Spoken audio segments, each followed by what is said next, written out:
नमस्कार दोस्तों, स्वागत है आपका हमारे YouTube चैनल पर। आज हम आपके लिए एवरेज की वीडियो नंबर 2 लेकर आए हैं। अगर आप किसी भी परीक्षा की तैयारी कर रहे हैं तो यह वीडियो आपके लिए काफ़ी लाभकारी होने वाला है, क्योंकि इसमें वही क्वेश्चन सिलेक्ट किए जाते हैं जिन क्वेश्चनों की आने की संभावना है। ठीक है, आज का क्वेश्चन आप देख लेते हैं। पहला क्वेश्चन है आपका, 3 बच्चों की औसत आयु 15 वर्ष है। यदि उनकी आयु का अनुपात 3:5:7 हो तो सबसे छोटे बच्चे की आयु कितनी है। तो आप देख रहे होंगे अनुपात में 3 अनुपात का जो बच्चा है सबसे कम आयु का बच्चा है। तो आप इसे कैसे करेंगे, ठीक है, ध्यान से देखिए। 3 बच्चों की औसत आयु दे रखी कितनी, 15 साल। तो आप क्या करेंगे, योगफल निकाल लेंगे। 3 की 15 से मल्टीप्लाई करके 15 45, 45 क्या निकलेगा, इसका योगफल निकलेगा 3 बच्चों का योगफल। ठीक है, क्योंकि औसत दे रखा था। अब आप क्या करेंगे, इन सब का अनुपातिक योग निकाल लेंगे। इनके योग निकाल लेंगे। 3 और 5 8, 8 और 7 15, 15 आपको किसकी निकालनी, छोटे बच्चे की, यानी कि 3 वाले की। 3 ऊपर रखेंगे और टोटल सम कितना निकला, योगफल 45। 15 से आप डिवाइड कर देंगे, 3 आ जाएगा। 3 की 3 से मल्टीप्लाई करेंगे तो आ जाएगा 9।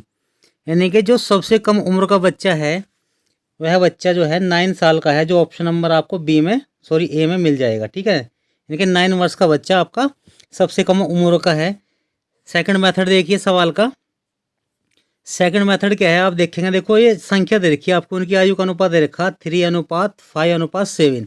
तो आप मान लो उनका अनुपात है आपका 3x, ठीक है, और संख्या मान लो 5x, और साथ साथ जोड़ भी दो 7x। ठीक है, जब इन आप जोड़ेंगे तो कितना बैठेगा, 15x बैठेगा। क्या बैठेगा, 15। क्यों, 3 और 5 8, 8 और 7 होगा आपका 15, और 15x क्या निकला, सम निकला, सम निकल गया। अब इसका औसत निकाल लो, कितनी संख्या से डिवाइड करेंगे, 1 2 3, क्योंकि 3 संख्या है, 3 से आप डिवाइड कर देंगे तो कितना आ जाएगा, 5x। 5x क्या निकला आपका, 5x जो निकला आपका निकला औसत। औसत को ठीक है, 15 भी औसत है आपका। 5 से आप कटेंगे तो आपका निकल जाएगा 3। तो x की वैल्यू कितनी निकल गई, x की निकल गई 3, और आपने सबसे छोटी की उम्र कितनी माने की 3x। तो 3 से आप 3 की मल्टीप्लाई करेंगे तो आपका आंसर निकलेगा 9x, वो मतलब 9। तो ऑप्शन नंबर ए जो है आपका बिल्कुल सही है। आशा करता हूँ क्वेश्चन आपको आ गया होगा। नेक्स्ट क्वेश्चन लेते हैं। क्वेश्चन नंबर नेक्स्ट है आपका, 50 संख्याओं का औसत 36 ज्ञात किया गया। बाद में पता चला कि एक संख्या 48 के स्थान पर 23 ले ली गई। शुद्ध औसत क्या है। ठीक है, क्वेश्चन को आप ध्यान से पढ़ेंगे तो उसमें 50 संख्या है, उनका औसत दे रखा आपका 36। तो आप क्या करेंगे, पहले योगफल निकाल लो, 36 की गुणा 50 से कर लो। ठीक है, 50 से का जब गुणा करेंगे आपका आ जाएगा 0 0, यानी कि कितना आ जाएगा, 1800 आ जाएगा। क्या आ जाएगा, 1800। ये योगफल निकल जाएगा आपको 50 संख्याओं का। अब क्वेश्चन को दोबारा देखिए, इसमें कहा गया 48 के स्थान पर 23 ले ली गई, यानी कि ये जो आपका 1800 आया, इसमें आपकी 23 संख्या जोड़ी गई है। उससे आप पहले माइनस करेंगे, उसके बाद 48 प्लस करेंगे। क्यों, क्योंकि इसमें आपको लेना था 48, लेकिन आपने ले लिया क्या, 23। तो आप 23 माइनस करेंगे। ठीक है, माइनस कर लो, 7 बचेगा, 7 7 और 1। ठीक है, 23 आपने माइनस कर ली। अब आपको क्या करना, 48 आप इसमें प्लस कर देंगे। जब प्लस करेंगे आप 8 7 15, 7 और 4 11 12, तो आ जाएगा आपका 1825। जब आपका 1825 जो है आपका योगफल निकल गया नया, आप क्या करेंगे, शुद्ध औसत पूछ रहे तो 50 से भाग कर देंगे। 50 से क्यों करेंगे, क्योंकि संख्या 50 है, 50 से भाग करेंगे। ठीक है, 5 1 जा 5 आपको बचेगा, फिर 5 से करेंगे, 5 या 15, 5 6 30 और 5 5 25, 10 से भाग करेंगे तो आ जाएगा 36.5। 36.5 आपको मिलेगा ऑप्शन नंबर सी में। ठीक है, कुछ नहीं करना, 50 संख्या दे रखी है, उनकी गणना करके उसमें से फिर क्या करेंगे, आपका होगा 1800 में से 23 माइनस कर देंगे। फिर आप 48 जोड़ेंगे। क्यों, क्योंकि 48 जोड़ना था, आपने गलती से 23 जोड़ लिया था। 23 घटक आपका होगा 1747, 48 जोड़ेंगे तो 1825 होगा। 1825 को आप 50 से भाग कर देंगे तो 36.5 इसका सही आंसर है। आशा करता हूँ क्वेश्चन आप समझ गए होंगे। नेक्स्ट क्वेश्चन लेते हैं। नेक्स्ट क्वेश्चन है आपका, यदि 6a + 6b = 84 तो ए तथा बी का औसत क्या होगा। अब आप देखो, ए तथा बी का औसत का मतलब क्या है, वही आप जानते ही हैं। औसत जो निकलता है संख्याओं का योग बटे संख्या होती है। ए और बी 2 संख्या दी तो दोनों का आप प्लस करेंगे, और अपॉन संख्या कितनी 2। तो आपको इसकी वैल्यू फाइंड करनी, यानी कि जो क्वेश्चन दिया आपको ये वाला, इसे आपको इस रूप में ला के छोड़ना। जो भी इसका आंसर आएगा वही आपका आंसर होगा। तो आप देखो 6A और 6B इक्वल दे रखा 84। आपको अपोन में क्या लाना, 2 लाना। तो मैंने क्या कर दिया, दोनों 12 से डिवाइड कर दिया। 12 से डिवाइड करके क्या होगा, इन दोनों में 6 कॉमन ले लेंगे तो आपका A प्लस बी ही बचेगा।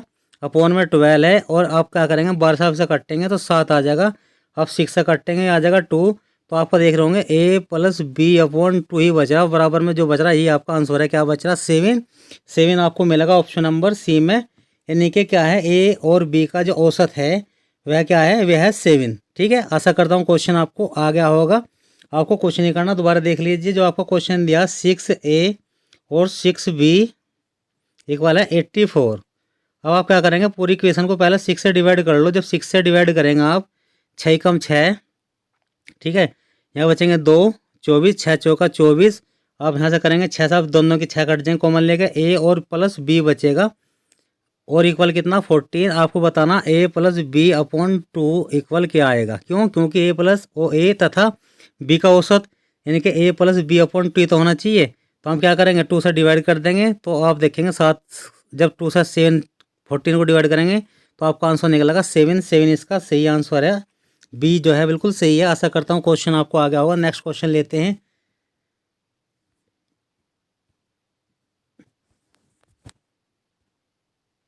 नेक्स्ट क्वेश्चन आपका है, एक स्थान A से दूसरे स्थान B तक एक कार की औसत गति 65 किलोमीटर प्रति घंटा तथा B से A तक आने में औसत गति 60 किलोमीटर प्रति घंटा है।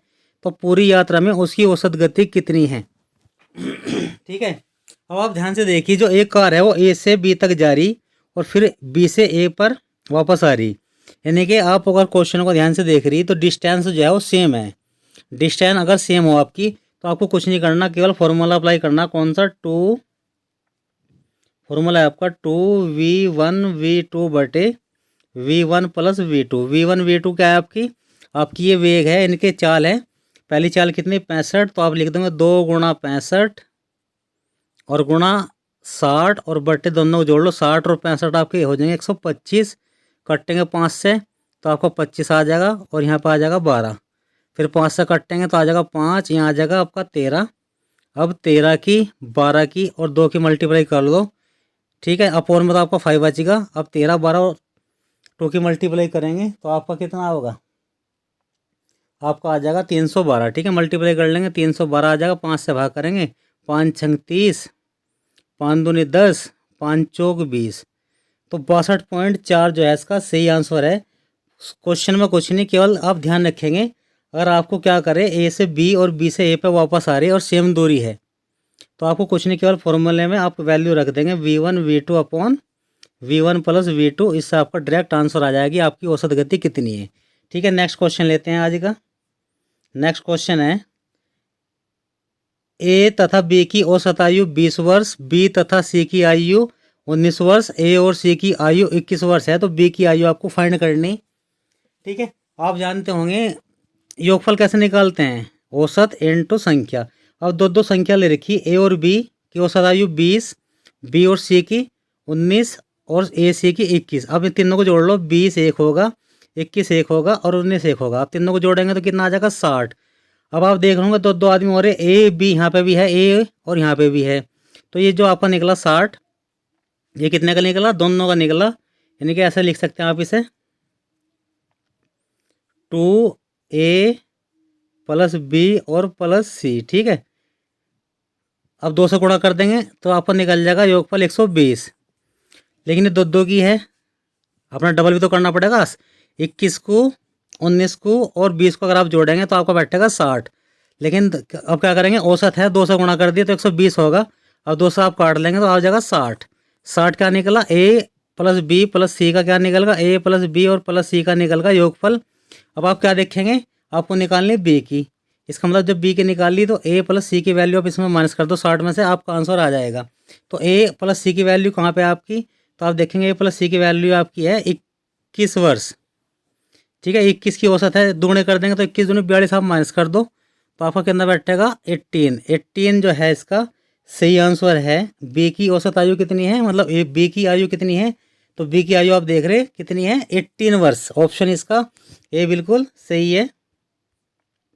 नेक्स्ट क्वेश्चन देखते हैं। यदि m संख्याओं का औसत n स्क्वायर तथा n संख्याओं का औसत m स्क्वायर हो तो m प्लस n संख्याओं का औसत क्या होगा। ठीक है, आप जानते हैं योगफल कैसे निकालते हैं, संख्या की औसत में मल्टीप्लाई करके।